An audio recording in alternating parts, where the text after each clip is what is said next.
Halo teman-teman, dimanapun berada, kembali lagi bersama saya di Alay Klasik Review. Bagaimana kabar kalian? Masih tetap semangat? Semoga kita selalu dimudahkan dalam segala urusan ya, amin. Kali ini saya sedang berada di Merak nih teman-teman, dan mau menyeberang ke pelabuhan Bakahuni yang ada di seberang. Tapi di sini saya penasaran dan mau mereview langsung keseluruhan dan suasana ketika saat saya menyeberang ya. Bagaimana untuk selengkapnya? Mari kita cari tahu dan review langsung di Pelabuhan Merak Bakahuni. Pelabuhan Merak adalah sebuah pelabuhan penyeberangan di Pulau Merak, Kota Cilegon, Banten, yang menghubungkan Pulau Jawa dengan Pulau Sumatera yang dipisahkan oleh Selat Sunda atau Gunung Krakatau. Setiap harinya ratusan perjalanan feri melayani arus penumpang dan kendaraan dari Pulau Jawa ke Pulau Sumatera melalui Pelabuhan Bakahuni di Lampung. Oke guys, jadi kita sekarang berada di penyeberangan ya, untuk menuju ke Lampung. Oke. Mobilnya pun kita titipin parkir. Penumpang dan kendaraan di Pelabuhan Merak berkisar 50.000 penumpang dan 10.000 kendaraan perharinya. Kapal yang terdapat di Pelabuhan Merak berukuran minimal 5.000 GT dan kecepatan minimal 15 knot. Rata-rata durasi pelayaran yang diperlukan antara Merak Bakahuni atau sebaliknya dengan feri reguler ini adalah sekitar 2 jam hingga 3 jam. Sedangkan feri cepat eksekutif adalah sekitar 1 jam hingga 2 jam tergantung antrian feri di pelabuhan ini teman-teman. Dan berikut beberapa akses yang ada di Pelabuhan Merak. Terminal Eksekutif Merak.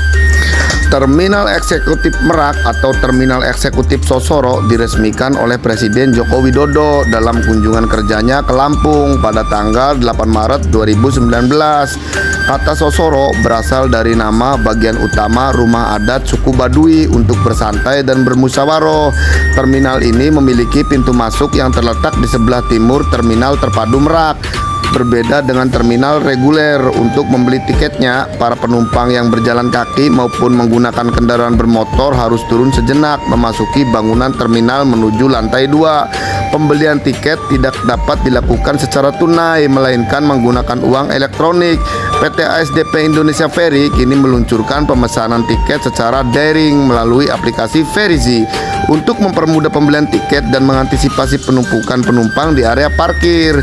PT ASDP Indonesia Ferry menghadirkan layanan kapal eksekutif yang beroperasi di lintasan Merak Bakahuni dengan 4 armadanya, yakni KMP Sebuku, KMP Batu Mandi, KMP Portling, dan KMP Portling 3. Perlayaran yang didapatkan berkisar 1 jam atau 2 kali lebih cepat dibandingkan dengan menggunakan kapal reguler. Di sini juga terdapat sebuah terminal, juga transportasi dari berbagai kota ke Pelabuhan Merak. Bus antar kota tersedia menuju dari berbagai kota di Pulau Jawa. Letaknya berada tak jauh di luar area pelabuhan, tepatnya di Terminal Terpadu Merak. Selain itu, tersedia pula bus damri dengan tujuan Merak Bandara Soekarno-Hatta dengan rute Terminal Eksekutif Merak, Terminal Seruni, Terminal Pakupatan, juga Bandara Soekarno-Hatta dengan tarif 130.000, serta bus damri dengan tujuan Merak Tanjung Lesung dengan rute Terminal Eksekutif Merak Cilegon, Anyer, Carita, Labuan, Panimbang, Tanjung Lesung dengan tarif 50.000. Di sini juga tersedia jalur kereta api nih teman-teman. Kereta api lokal Merak tersedia melayani para penumpang dari stasiun Merak menuju ke Rangkas Bitung, lalu terhubung ke berbagai kota lainnya.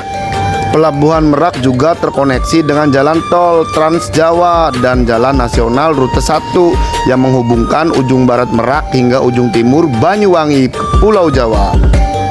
Oke teman-teman, sekarang saya sudah berada di atas kapal feri ya, dan mau menuju ke Lampung, tepatnya di Pelabuhan Bakahuni. Lihat mereka dengan antusias ya, menunggu keberangkatan kapal feri ini nih. Di atas kapal feri juga banyak yang menjajakan makanannya seperti kopi atau mie yang diseduh. Tapi untuk harga agak lumayan mahal ya, karena untuk satu gelas kopi itu dibanderol dengan harga Rp10.000. Di luar dek kapal juga terdapat karpet-karpet. Eits, tapi jangan salah teman-teman, ini juga nyewa ya. Jadi jangan asal duduk-duduk saja, karena nanti juga ada abang-abang yang mengutin biaya untuk karpet-karpet tersebut. Dan untuk biaya penyewaan karpet tersebut dibanderol dengan harga Rp15.000. Jangan lupa like, subscribe, dan pencet tombol notifikasinya ya. Gratis tanpa dipungut biaya, agar saya selalu semangat mereview tempat-tempat yang menarik lainnya. Di Pelabuhan Merak juga pernah terjadi beberapa insiden ya teman-teman. Dan berikut ini adalah beberapa insiden yang saya rangkum dari tahun 2019. Senin 22 April 2019, KMP Windu Karya Dwitya berbenturan dengan KMP Virgo 18. Karena kejadian tersebut, salah satu kru KMP Windu Dwitya terjatuh ke laut. Selasa 18 Juni 2019, sebuah mobil pribadi terjebur ke laut dari atas KMP Nusa Putra saat hendak menuju Pelabuhan Merak dari Pelabuhan Bakauni. Diduga dikarenakan rem tangan di kendaraan tidak difungsikan, sehingga mobil bergerak dan mematahkan pintu masuk samping kapal yang hanya berpalang pagar besi. Kamis 5 Maret 2020, truk bermuatan semen jatuh ke laut di dermaga 7 saat mencoba memasuki kapal KMP Ataya. Saat berada di pintu masuk kapal, truk mengalami patah as sehingga diusahakan untuk ditarik mundur supaya tidak mengganggu kendaraan lainnya. Diduga dikarenakan gelombang yang tinggi dan cuaca yang tidak mendukung pada saat itu membuat jembatan penahan bergerak sehingga truk terjatuh ke laut.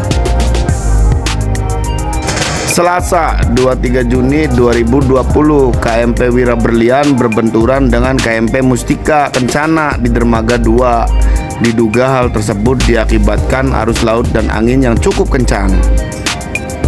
Minggu 26 Juli 2020, dua mayat tanpa busana ditemukan oleh petugas kapal di dalam mobil di KMP Nusa Putra saat sandar di Pelabuhan Merak.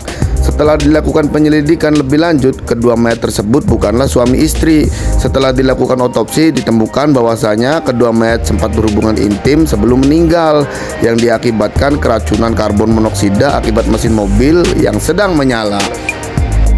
Senin 27 Juli 2020, sebuah truk tidak kuat menanjak flyover exit Pelabuhan Merak. Secara bersamaan, pintu belakang bak kendaraan terbuka dan menyebabkan 19 ekor sapi terlepas serta berlarian berhamburan hingga ke rumah warga setempat teman-teman. Selasa 28 Juli 2020, seorang kru KMP Mutiara Persada II meninggal dunia tersabet tambang saat hendak memasang tambang sandar di kapal dermaga 2. Diduga ombak besar datang menghantam badan kapal dan terjadi guncangan yang cukup hebat. Sabtu 12 September 2020, seorang security di dermaga eksekutif Merak meninggal dunia terjepit mobil saat membantu mengeluarkan kendaraan keluar dari KMP Jatra 2. Jumat 16 Oktober 2020, seorang lansia meninggal dunia akibat terjatuh dan terjepit fender KMP Rajakarta yang sedang berlabuh di dermaga 3 Pelabuhan Merak. Korban terjatuh saat mencoba menaiki kapal. Diduga jembatan penghubung dengan kapal bergeser dikarenakan dihantam ombak sehingga langkah kaki korban tidak sampai ke kapal dan terjatuh. Jumat 13 Agustus 2021, sebuah truk pengangkut pangan ternak tercebur ke laut saat hendak masuk ke dalam kapal di dermaga 7 Pelabuhan Merak. Truk tersebut juga menabrak dan mendorong motor yang sedang terparkir di pinggir dermaga. Kecelakaan tersebut diakibatkan pedal gas truk yang macet. Berdasarkan penyelidikan dari kepolisian, tidak ada korban jiwa untungnya dalam kecelakaan ini. Senin 30 Agustus 2021, seorang pekerja meninggal dunia dan dua lainnya luka-luka karena tertimpa adukan semen untuk mengecor tiang pancang dalam pembangunan dermaga 4 di Pelabuhan Merak. Senin 3 Januari 2022, dan ini yang paling terbaru nih teman-teman. Sebuah mobil travel tercebur ke laut dari KMP Kumala saat perjalanan dari Pelabuhan Merak menuju Pelabuhan Bakahuni. Kecelakaan terjadi di sekitar dermaga 4 saat kapal baru berangkat sekitar 30 menit dari dermaga 1. Kernet yang berada di dalam mobil pun ikut terjun ke laut, namun dapat diselamatkan perahu mooring yang melintas dekat dermaga 5. Pihak kepolisian menduga mobil tidak rem tangan saat parkir di dek kapal.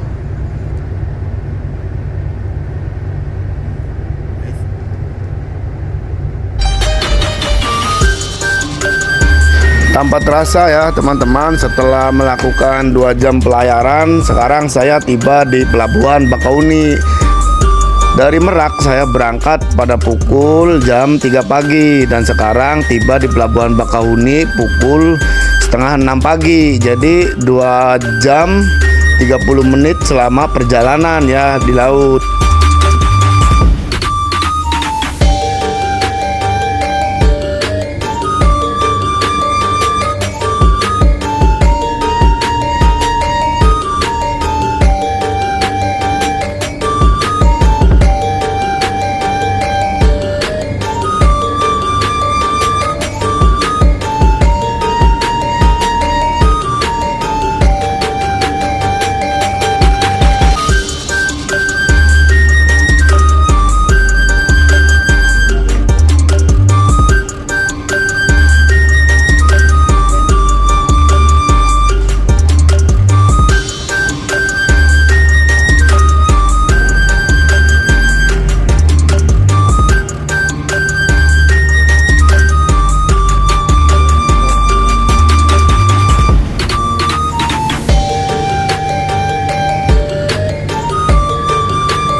Pemerintah sendiri digadang-gadang sedang menerapkan untuk merencanakan pembangunan proyek Jembatan Selat Sunda atau JSS nih teman-teman. Jembatan Selat Sunda atau JSS adalah salah satu proyek besar pembangunan jembatan yang melintasi Selat Sunda sebagai penghubung antara Pulau Jawa dengan Pulau Sumatera. Namun pada November 2014 pemerintahan Presiden Joko Widodo menangguhkan rencana pembangunan jembatan tersebut. Proyek ini dicetuskan pada tahun 1960 dan sekarang akan merupakan bagian dari proyek ASEAN Highway Network, Trans ASEAN Highway dan Trans Asia Railway.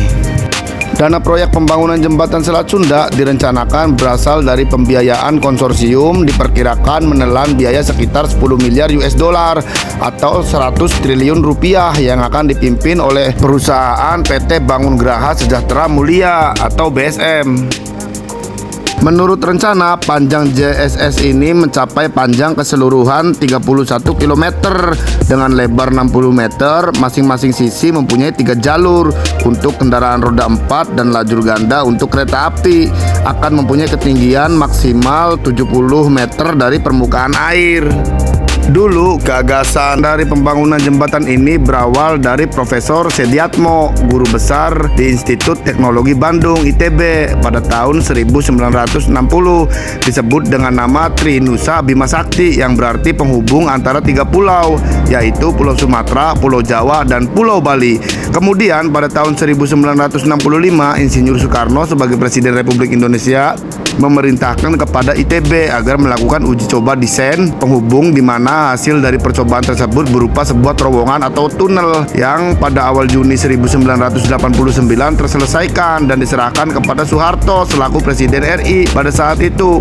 Pada tahun 1997 Soeharto memerintahkan kepada Profesor B.J. Habibie selaku Menristek agar mengerjakan proyek yang diberi nama Trinusa Bima Sakti.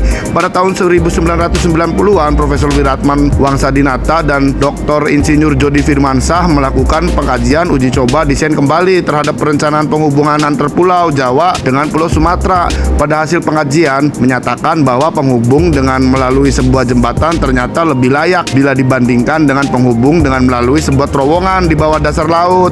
Sedangkan untuk jembatan Selat Bali yang menghubungkan antar Pulau Jawa dengan Pulau Bali belum terlaksana karena pemerintah daerah Provinsi Bali belum bersedia.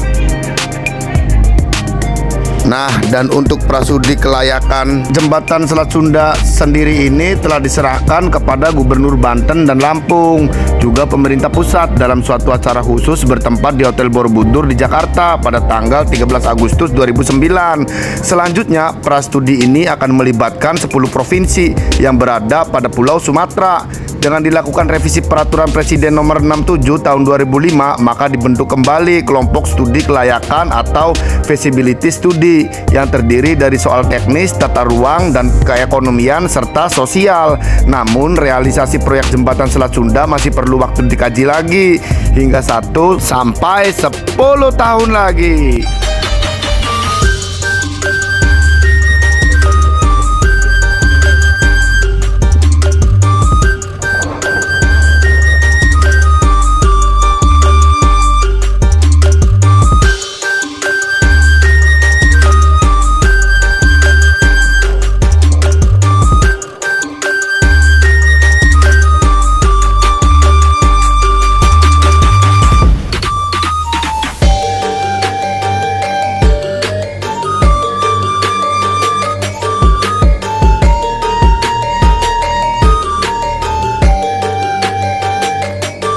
Jangan lupa subscribe ya jika kalian suka dengan video-video dari saya.